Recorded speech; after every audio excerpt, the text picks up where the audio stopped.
శ్రీ సాయినాథాయ నమః. శ్రీ సాయి సచ్చరిత్రము 16-17 అధ్యాయములు. బ్రహ్మజ్ఞానము లేదా ఆత్మ సాక్షాత్కారమునకు యోగ్యత, బాబావారి వైశిష్ట్యము. బ్రహ్మజ్ఞానం గత అధ్యాయంలో చోల్కర్ తన మొక్కునెట్లు చెల్లించెనో బాబా దానినెట్లు ఆమోదించెను చెప్పాను. ఏ కొంచెమైనను భక్తి ప్రేమలతో ఇచ్చిన దానిని ఆమోదించదనని, గర్వంతో అహంకారంతో ఇచ్చిన దానిని తిరస్కరించదనని బాబా కథలో నిరూపించెను. బాబా పూర్ణ సచ్చిదానంద స్వరూపడ గుడిచే కేవలం బాహ్య తంతును లక్ష్య పెట్టేవారు కాదు. ఎవరైనా భక్తి ప్రేమలతో ఏదైనా సమర్పించినచో మిక్కిలి సంతోషంతో ఆత్రంతో దానిని పుచ్చుకునేవారు.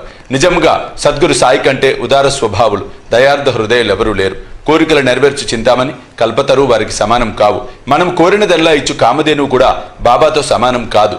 ఏలనా అవి మనం కోరినవి మాత్రమే ఇచ్చును. కానీ సద్గురువు అచింత్యము, అనుపలభ్యమైన ఆత్మ సాక్షాత్కారమును ప్రసాదించును. ఒకనొక ధనికుడు సాయిబాబా వద్దకు వచ్చి బ్రహ్మజ్ఞానమును ప్రసాదించమని బ్రతిమలాడెను. ఈ కథ ఇచ్చట చెప్పేదను. సకల ఐశ్వర్యములు అనుభవించుచున్న ధనికుడు ఒకడు ఉండెను. అతడు ఇండ్లను, ధనమును, పొలమును, తోటలను సంపాదించాను. వానికి అనేక మంది సేవకులు ఉండిరి. బాబా కీర్తి విని వాని చెవులు పడగానే షిరిడీకి పోయి బాబా పాదములపై పడి బ్రహ్మజ్ఞానమును ప్రసాదించమని బాబాను వేడుకొనదని తన స్నేహితునితో చెప్పాను. తనకు వేరేమీ వలదని, బ్రహ్మజ్ఞానము పొందినచో తనకు మిక్కిలి సంతసం కలుగునని చెప్పాను. ఆ స్నేహితుడు ఇట్లనెను, బ్రహ్మజ్ఞానమును సంపాదించుట అంత సులభమైన పని కాదు. ముఖ్యంగా నీ వంటి పేరాశ గలవానికి అది మిగుల దుర్లభము. ధనము, భార్య, బిడ్డలతో తేలి మునుగుచున్న నీ వంటి వానికి బ్రహ్మజ్ఞానమును ఎవరిచ్చెదరు? నీవొక పైసా అయినా దానం చేయని వాడివే. నీవు బ్రహ్మజ్ఞానముకై వెదుకున్నప్పుడు నీ కోరిక నెరవేర్చు వారెవరు? తన స్నేహితుని సలహాను లక్ష్యపెట్టక రాను పోను టాంగాను బాడుగను కట్టించుకొని అతడు షిరిడీకి వచ్చాను. మసీదుకు పోయి బాబాను చూచి వారి పాదములకు సాష్టాంగ నమస్కారం చేసి ఇట్లనెను, బాబా ఇక్కడకు వచ్చిన వారికి ఆలస్యం చేయక బ్రహ్మజ్ఞానమును చూపెద్దరని విని నేను ఇంత దూరం వచ్చి తిని ప్రయాణం చే మిక్కిలి బడలి తిని మీరు బ్రహ్మజ్ఞానం ప్రసాదించినచో నేను పడిన శ్రమకు ఫలితము లభించును. బాబా ఇట్లు చెప్పాను, నా ప్రియమైన స్నేహితుడా, ఆతురత పడవద్దు. త్వరలో నీకు ఇప్పుడు బ్రహ్మమును చూపెదను. నాది నగదు బేరమే కాని అరువు బేరం కాదు. అనేక మంది నా వద్దకు వచ్చి ధనము, ఆరోగ్యము, పలుకుబడి, గౌరవము, ఉద్యోగము, రోగ నివారణము మొదలగు ప్రాపంచిక విషయంలోనే అడుగుదురు. నా వద్దకు వచ్చి బ్రహ్మజ్ఞానం ఇవ్వమని అడుగువారు చాలా తక్కువ. ప్రపంచ విషయములు కావాలనని అడుగువారికి లోటు లేనే లేదు. పారమార్థిక విషయమై యోచించువారు మిక్కిలి అరుదు. కావున నీ వంటి వారు వచ్చి బ్రహ్మజ్ఞానము కావాలను అని అడుగు సమయము శుభమైనది, శ్రేయోదాయకమైనది. కనుక సంతసముతో నీకు బ్రహ్మజ్ఞానమును దానికి సంబంధించిన వాడిని అన్నింటినీ చూపేదను. ఇట్లని బాబా వానికి బ్రహ్మమును చూపుట మొదలెడెను. వాడిని అక్కడ కూర్చుండమని ఏదో సంభాషణలోకి దించెను. అప్పటికతడు తన ప్రశ్న తానే మరచునట్లు చేశాను. ఒక బాలును పిలిచి నందు మార్వాడి వద్దకు పోయి 5 రూపాయలు చేబదులు తెమ్మనెను. కుర్రవాడు పోయి వెంటనే తిరిగి వచ్చి నందు ఇంటి వద్ద లేడనియు వాని ఇంటికి తాళం వేసి ఉన్నదనియు చెప్పాను. కిరాణా దుకాణదారులు బాల వద్దకు పోయి అప్పు తెమ్మనెను. ఈసారి కూడా కుర్రవాడు వట్టి చేతులతో వచ్చాను. ఇంతకి 2-3 వద్దకు పోగా ఫలితం లేదు. సాయిబాబా సాక్షాత్ పరబ్రహ్మ అవతారమే అని మనకు తెలియను. అయినచో 5 రూపాయలు అప్పు చేయవలసిన అవసరమేమి? వారికి అంత చిన్న మొత్తంతో ఏమి పని అని ఎవరైనా అడగవచ్చు. వారికి ఆ డబ్బు అవసరం లేదు. నందు మరియు బాల ఇంటి వద్ద లేరని వారికి తెలిసే ఉండును. ఇదంతయు బ్రహ్మజ్ఞానం కోరి వచ్చిన వాని కొరకై జరిపించి ఉందురు. ఆ పెద్ద మనిషి వద్ద నోట్ల కట్ట ఉండెను. అతనికి నిజముగా బాబా వద్ద నుంచి బ్రహ్మజ్ఞానం కావలసి ఉన్నచో బాబా అంత ప్రయాసపడుచున్నప్పుడు ఊరికనే కూర్చుండడు. బాబా ఆ పైకంను తిరిగి ఇచ్చివేయనని కూడా అతనికి తెలియను. అంత చిన్న మొత్తం అయినప్పటికీ వాడు తెగించి ఇవ్వలేకపోయాను. అట్టివానికి బాబా వద్ద నుండి బ్రహ్మజ్ఞానము కావాలనట. నిజముగా బాబా ఎందు భక్తి ప్రేమలు కలవాడేనను వెంటనే 5 రూపాయలు తీసి ఇచ్చి ఉండునే కానీ ప్రేక్షకుని వలె ఊరికే చూచుచూ కూర్చొని ఉండడు. ఈ పెద్ద మనిషి వైఖరి శుద్ధ విరుద్ధముగా ఉండెను. వాడు డబ్బు ఇవ్వలేదు సరికదా, బాబాను త్వరగా బ్రహ్మజ్ఞానం ఇవ్వమని తొందర పెట్టుచుండెను. అప్పుడు బాబా ఇట్లనెను, ఓ మిత్రుడా, నేను నడుపుచున్న దానిని అంతటినీ గ్రహించలేకుంటువా ఏమి? ఇచ్చట కూర్చుండి నీవు బ్రహ్మమును చూచుటకై ఇదంతయు జరుపుచున్నాను. సూక్ష్మంగా విషయం ఇది. బ్రహ్మమును చూచుటకు 5 వస్తువులు సమర్పించవలను. అవి ఏవనా? పంచప్రాణములు, పంచేంద్రియములు, మనస్సు, బుద్ధి, అహంకారము, బ్రహ్మజ్ఞానము లేదా ఆత్మ సాక్షాత్కారమునకు పోవు దారి చాలా కఠినమైనది. అది కత్తి వాద్ర వలె పిక్కిలి పదునైనది. అట్లనుచు బాబా ఈ విషయమునకు సంబంధించిన సంగతులన్నీ చెప్పాను. వానిని క్లుప్తంగా ఈ దిగువన పొందుపరిచితిమి. బ్రహ్మజ్ఞానం లేదా ఆత్మ సాక్షాత్కారమునకు యోగ్యత. అందరూ తమ జీవితంలో బ్రహ్మమును చూడలేరు. దానికి కొంత యోగ్యత అవసరము. ముముక్షుత లేదా స్వేచ్ఛ యందు తీవ్రమైన కోరిక. ఎవడైతే తాను బద్ధుడనని గ్రహించి బంధనముల నుండి విడివడుటకు కృతనిశ్చయుడై శ్రమపడి ఇతర సుఖములను లక్ష్య పెట్టక దానిని పొందుటకై ప్రయత్నించునో వాడు ఆధ్యాత్మిక జీవితమునకు అర్హుడు. విరక్తి లేదా ఇహపర సౌఖ్యములందు విసుగుచెందుట పొందుట, ఇహపర లోకములందు గల గౌరవములకు విషయములకు విసుగు చెందిన కాని పారమార్థిక రంగంలో ప్రవేశించుటకు అర్హత లేదు. అంతర్ముఖత, మన ఇంద్రియములు బాహ్యమును చూచుటకే భగవంతుడు స్పృశించి ఉన్నాడు కనుక మనుష్యుడెప్పుడును బయట ఉన్న వాడిని చూచును. కాని ఆత్మ సాక్షాత్కారము లేదా మోక్షమును కోరువాడు దృష్టిని లోపలకు పోనిచి లోపలనున్న ఆత్మను అనేక ధ్యానముతో చూడవలేను. పాప విమోచన పొందుట, మనుష్యుడు దుర్మార్గ మార్గం నుండి బుద్ధిని మరలించినప్పుడు, తప్పులు చేయటం మాననప్పుడు, మనస్సు చెలింపకుండా నిలబెట్టలేనప్పుడు, తప్పులు చేయటం మాననప్పుడు, మనస్సు చెలింపకుండా నిలబెట్టలేనప్పుడు జ్ఞానం ద్వారా కూడా ఆత్మ సాక్షాత్కారము పొందలేడు. సరైన నడవడి, ఎల్లప్పుడూ సత్యమును పలుకుచు తపస్సు చేయుచు లోన చూచుచు బ్రహ్మచారిగా ఉండిన కాని ఆత్మ సాక్షాత్కారము లభించదు. ప్రియమైన వాని కంటే శ్రేయస్కరమైన వాటిని కోరుట.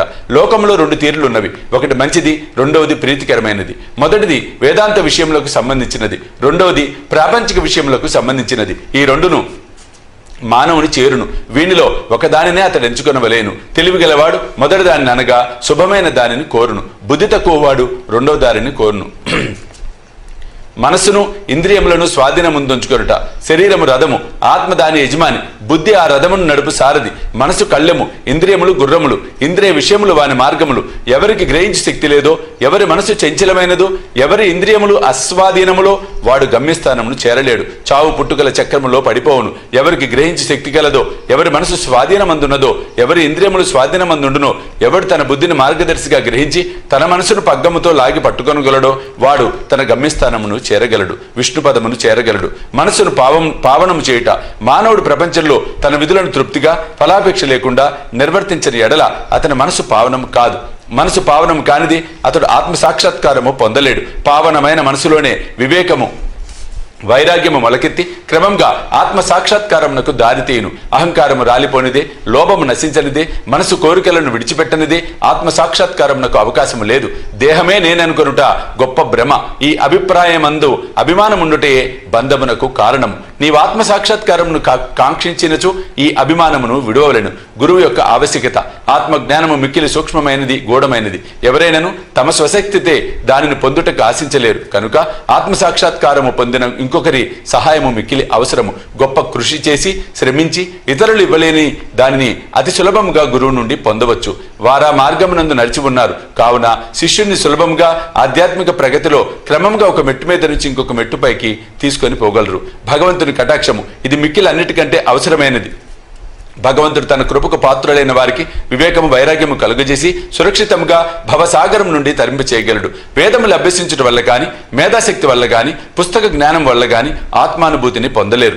ఆత్మ ఎవరిని వరించినో వారే దానిని పొందగలరు. అట్టివారికి ఆత్మ తన స్వరూపమును తెలియచేయనని కఠోపనిషత్తు చెప్పుచున్నది. ఈ ప్రసంగం ముగిసిన పిమ్మట బాబా పెద్ద మనిషి వైపు చూసి, అయ్యా, నీ జేబులో బ్రహ్మము 50 ఇంతలు 10 రూపాయల నోట్ల రూపంలో ఉన్నది, దానిని బయటకు తీయము అనెను. ఆ పెద్ద మనుషుడు తన జేబు నుంచి నోట్ల కట్టను బయటకు తీసెను. లెక్కబెట్టగా సరిగా 25 10 రూపాయల నోట్లు ఉండెను. అందరూ మిక్కిలి ఆశ్చర్యపడిరి. బాబా సర్వజ్ఞతను చూచి వాని మనస్సు కరిగెను. బాబా పాదములపై పడి వారి ఆశీర్వాదమునికే వేడెను. అప్పుడు బాబా ఇట్లనెను, నీవు బ్రహ్మపు నోటుల కట్టలను చుట్టి పెట్టుము. నీ పేరాశను లోభమును పూర్తిగా వదలనంత వరకు నీవు నిజమైన బ్రహ్మమును చూడలేవు. ఎవరి మనసు ధనమందు, సంతానమందు, ఐశ్వర్యమందు లగ్నమై ఉన్నదో వాడా అభిమానమును పోగొట్టుకోనంత వరకు బ్రహ్మం నెట్లు పొందగలడు.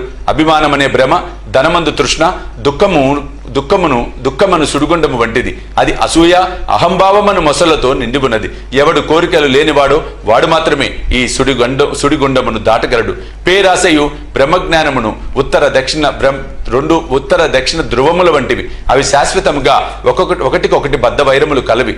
ఎక్కడ పేరాశ కలదో అక్కడ బ్రహ్మం గురించి ఆలోచించుటకు గాని దాని ధ్యానమునకు గాని తావులేదు. అట్లయినచో పేరాశ గలవాడు విరక్తిని మోక్షం నెట్లు సంపాదించగలడు. లోబికి భ్రాంతి గాని సంతుష్టి గాని దృఢ నిశ్చయము గాని ఉండవు. మనసునందే మాత్రము పేరాశ ఉన్నను సాధనలన్నీ నిష్ప్రయోజనములు.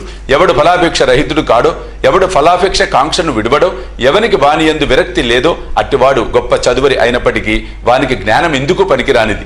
ఆత్మ సాక్షాత్కారము పొందుటకి ఇది వానికి సహాయపడదు.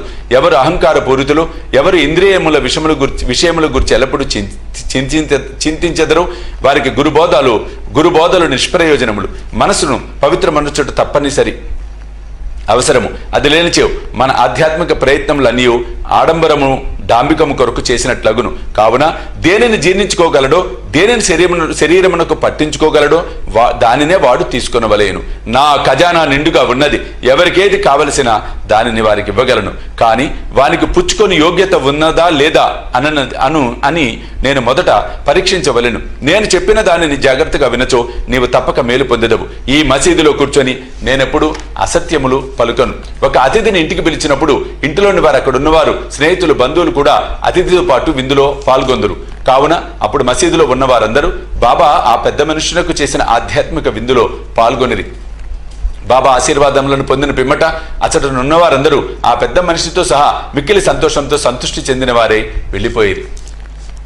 బాబా వారి వైశిష్ట్యము, అనేక మంది సన్యాసులు ఇండ్లు విడిచి అడవులలోని గుహలలోను ఆశ్రమములలోను ఒంటరిగా ఉండి జన్మరాహిత్యమును గాని మోక్షమును గాని సంపాదించుటకు ప్రయత్నించెదరు. వారి ఇతరముల గురించి ఆలోచించక ఆత్మానుసంధానం నందే మునిగి ఉందురు. సాయిబాబా అట్టివారు కారు. బాబాకు ఇల్లు గాని, భార్య గాని, సంతానం గాని, బంధువులు గాని లేరు. అయినప్పటికీ వారు సమాజంలోనే ఉండేవారు. బాబా 4-5 ఇండ్ల నుండి భిక్ష చేసి ఎల్లప్పుడూ వేప చెట్టు కిందనే కూర్చున్నది వారు. లౌకిక విషయములందు మగ్నులైన జనులకు ఈ ప్రపంచంలో ఎట్లు ప్రవర్తించవలేనో బోధించడి వారు. ఆత్మ సాక్షాత్కారము పొందిన పిమ్మట కూడా ప్రజల క్షేమమునకే పాటుపడు సాధువులు, యోగులు మిక్కిలి అరుదు. అట్టి వారిలో శ్రీ సాయిబాబా ప్రథమ గణ్యులు కనుక హేమాడ్ పంత్ ఇట్లు చెప్పాను: ఏ దేశమునందు సాయిబాబాను అమూల్యమైన పవిత్ర రత్నము పుట్టినదో ఆ దేశము ధన్యము. ఏ కుటుంబములో వీరు పుట్టిరో అదియూ ధన్యము. ఏ తల్లిదండ్రులకు వీరు పుట్టిరో వారును ధన్యులు. 16-17 అధ్యాయములు సంపూర్ణము. సద్గురు సాయినాథార్పణమస్తు. శుభం భవతు.